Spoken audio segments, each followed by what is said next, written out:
Who here has the type of anxiety that tells you that if you stay informed, hypervigilant, and anxious, imagining every possible worst-case scenario, that you will thereby ward off danger to yourself and loved ones? Is this powerful thinking bringing you safety and satisfaction, or is it hijacking your happiness?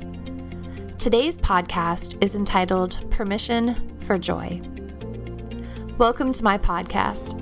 I'm Dr. Nicole Cain, integrative mental health doctor, consultant, author, founder of the ACT method, and expert in integrative approaches to anxiety, depression, bipolar disorder, and trauma. You're going to learn about the wisdom of vitalistic and traditional medicine, and we are going to deconstruct the latest in alternative and complementary research. Together, we will explore the terrain of the human psyche as it relates to the complex interweavings that impact your mental health. I'm going to teach you how to design your life, and we will explore techniques for cultivation of emotional agility. If you're ready to turn the page and start the next chapter in your life, then let's get started. My brain is wired for magical thinking. Superstitious might be another word for it. In fact, there is a very strong part of me that believes if I allow myself to be truly relaxed and joyful, that something terrible is going to happen. This trait developed during childhood as an adaptation to a world that felt out of control, and it provided a sense of order and logic in circumstances where I felt powerless. Have you ever felt this way?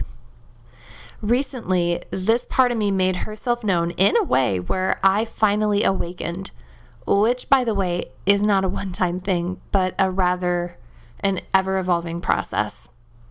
I was in the car with my husband, the sun was shining, we were listening to one of my favorite songs, and I felt it, there in my chest, bubbling up for a mere breath before my protector part smashed it down.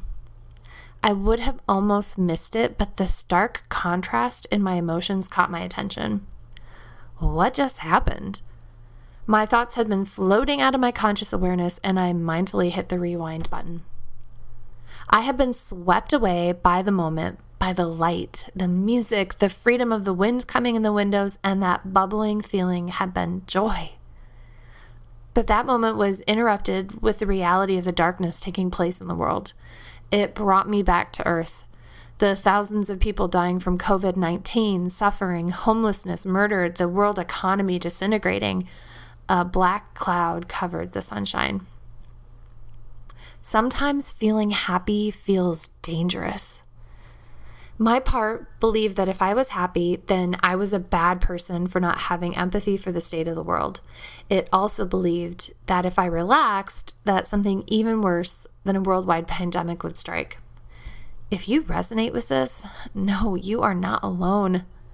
In fact, your brain has been wired for danger and empathy. The joy-crushing trait that is evolutionarily part of why your family tribe survived so long and why you're having these existential musings with me today. Let me explain. Imagine you're a hunter-gatherer wandering the forest and picking berries for your family to eat. You're with another member of your community and she's picking berries too. Then behind you comes the low rumble of a mama bear.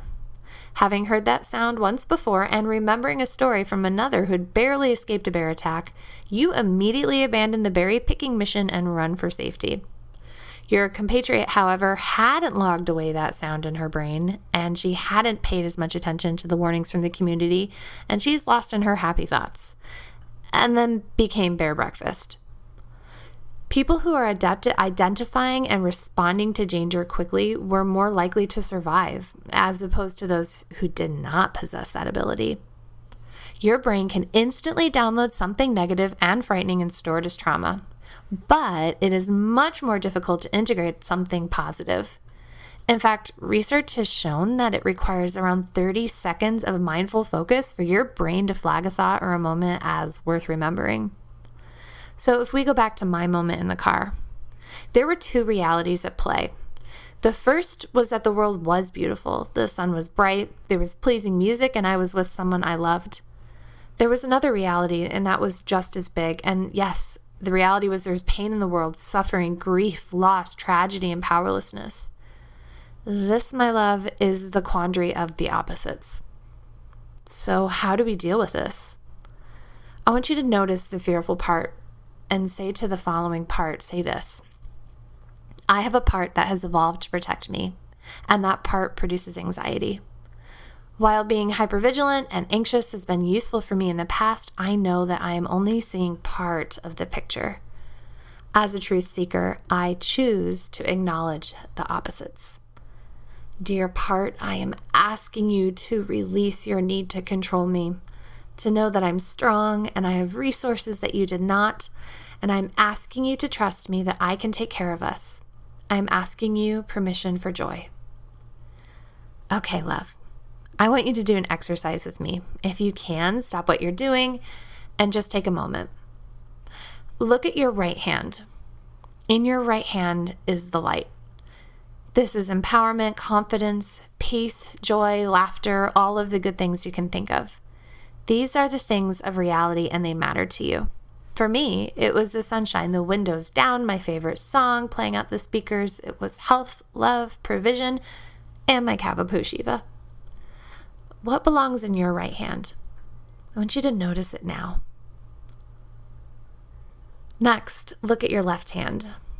It represents the darkness. It holds suffering, pain, trauma, illness, injury, loss, fear, and all the suffering that you can imagine. Those things that are on your shoulders. These two are of reality and they matter to you. What belongs in your left hand? Notice that now. You cannot have one without the other. Light cannot exist without darkness, and nor can darkness exist without light. Finally, hold your hands out before you and notice that they both carry truths. Integration and truth comes from holding the opposites.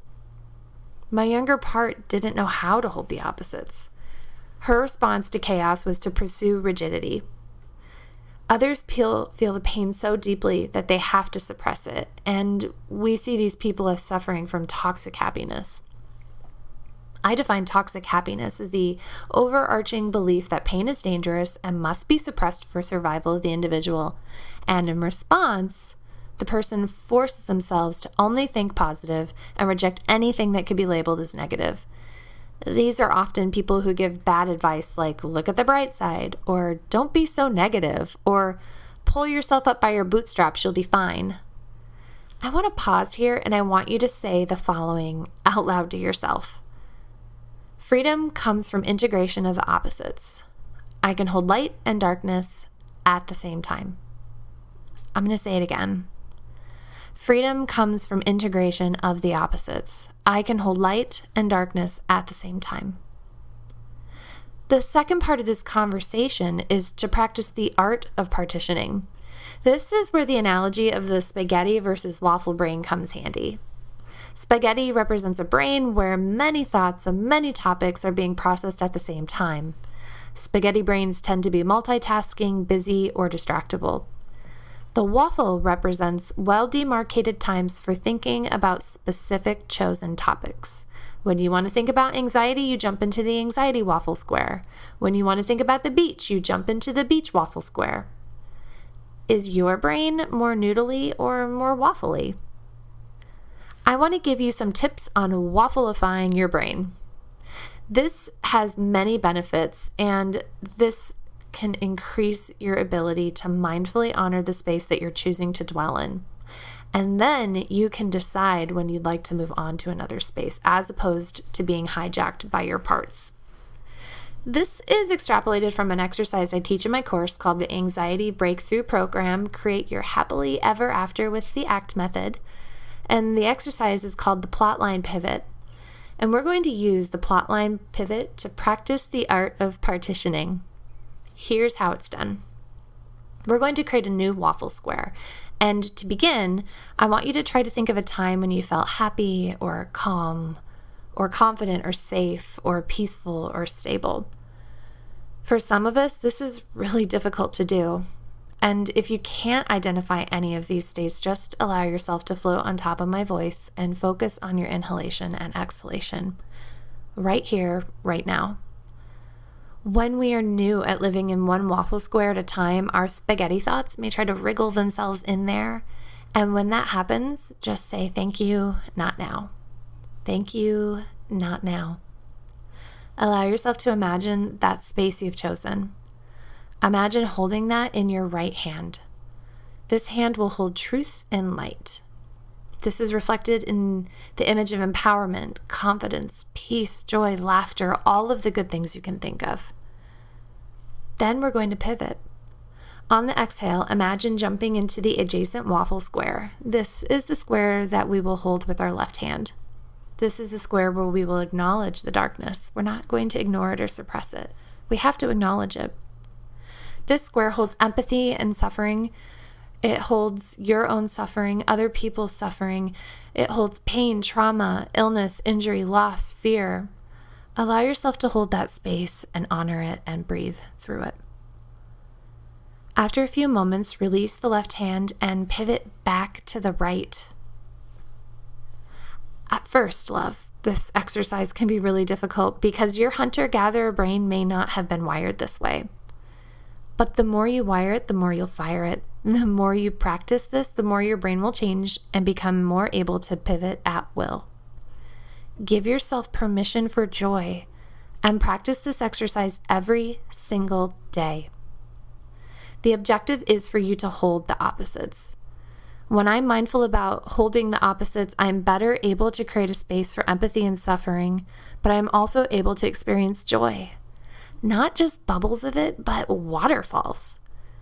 When you hold the opposites, you do not need to swing from chaos to rigidity. You will be able to be in a place of peace, acceptance, and fullest truth. Remember the mantra that you told yourself earlier? Freedom comes from integration of the opposites.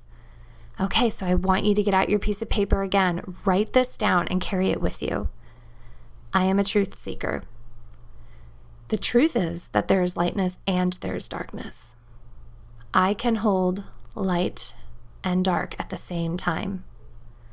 I do not have to relinquish one in order to hold the other. I do not have to live in anxiety and suffering. And finally, I am choosing to turn the page and write my next act. And today, that begins by remembering to pivot. Hey everyone, thanks for listening. This has been Dr. Nicole Cain. If you want more free information on how to get your life back, check out my website at drnicolecain.com. You can send me questions, learn about consulting with me directly, and even preview my online courses. And now for the disclaimer. The recording you just listened to consists of the personal opinions of Dr. Nicole Cain, naturopathic doctor, and while these opinions are based upon literature, her counseling, education, medical training, and clinical experience, this content should not be viewed as the definitive opinion on the subject. Listening to this podcast is not a substitute for any sort of medical, psychological care, or other form of treatment. If you are in a crisis, please call 911 or call the National Suicide Prevention Hotline at 1-800-273-8255. If you're in need of counseling, don't hesitate to make an appointment with a local counselor in your area. I am so passionate about people getting their life back. If this resonates with you and you think this podcast would help someone you love, please share it with them. Stay in the conversation with me about writing the next chapter of your life the way you want it. I'll see you next time. Here's to your next chapter.